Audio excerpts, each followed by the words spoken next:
Ah oui, un dernier truc que je voulais mentionner qui a pas vraiment un rapport direct avec le déménagement, mais un peu quand même. J'ai eu des problèmes, entre guillemets, d'assurance santé.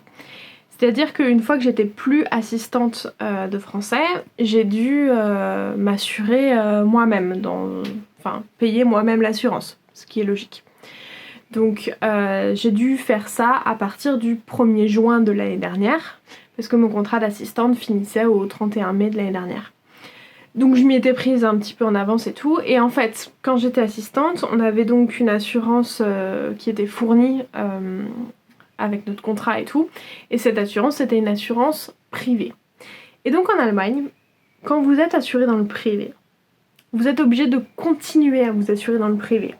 Et après, au bout d'un certain temps, vous pouvez repasser dans le public, enfin, c'est compliqué.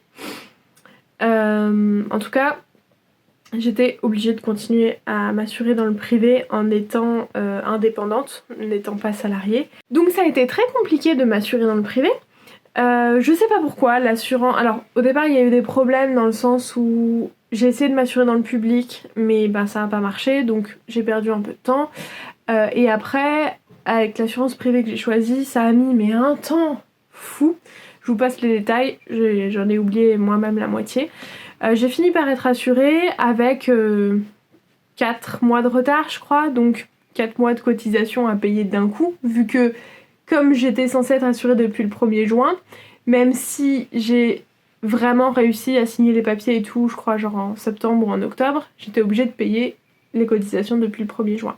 Donc bah je le savais, ça je m'y attendais, donc on avait mis de côté chaque mois l'argent qui correspondait aux cotisations. Mais voilà, en plus c'est super cher, je passe les détails. Donc ça c'était il y a 1 an. Et là, depuis le 1er février, j'avais un emploi salarié, donc je pouvais passer à une assurance publique et il fallait que j'arrête mon assurance privée. Et je viens seulement de réussir à arrêter cette assurance privée. Il s'est donc passé 5 mois pendant lesquels ils m'ont prélevé des cotisations alors que j'étais plus censée être assurée chez eux. Alors les 2 premiers mois c'était normal dans le sens où il fallait que le temps que je reçoive les papiers de la nouvelle assurance pour prouver que j'étais assurée dans la nouvelle assurance pour arrêter l'ancienne. Donc les 2 premiers mois c'était normal. Mais après ça a mis un temps fou et j'ai enfin réussi à arrêter de m'assurer. Donc ils viennent de me rembourser les 5 mois de cotisation là.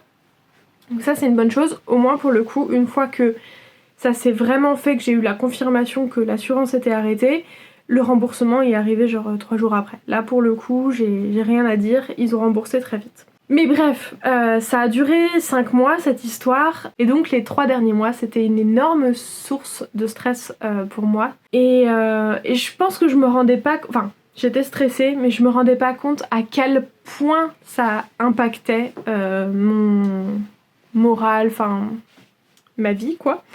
Parce que vraiment, sans déconner, le moment où cette histoire d'assurance s'est enfin réglée, j'ai eu un énorme poids qui s'est enlevé de ma poitrine, mais genre vraiment quoi, physiquement, j'ai un énorme poids qui s'est enlevé de ma poitrine et j'ai 2 jours plus tard, je redormais de nouveau super bien, enfin en tout cas, je me réveillais super tôt le matin ces dernières semaines et j'arrive de nouveau à dormir le matin, donc j'ai plus de sommeil, c'est cool, et surtout, tout d'un coup, je me suis sentie prête à quitter l'Allemagne en fait. Je pense que c'était... Je sais pas trop comment expliquer, mais tant que cette histoire d'assurance n'était pas réglée, j'arrivais pas à tourner la page quoi. Ce qui est normal, ce qui est logique, quoi, dans un sens. Mais donc voilà, tout ça pour dire que c'est bon, l'assurance c'est réglé. Je suis prête à quitter l'Allemagne. Bah forcément je suis un peu triste parce que bon ça s'est fait dans des circonstances qui au départ n'étaient pas forcément celles qu'on voulait. Mais c'est bon, je suis prête à partir.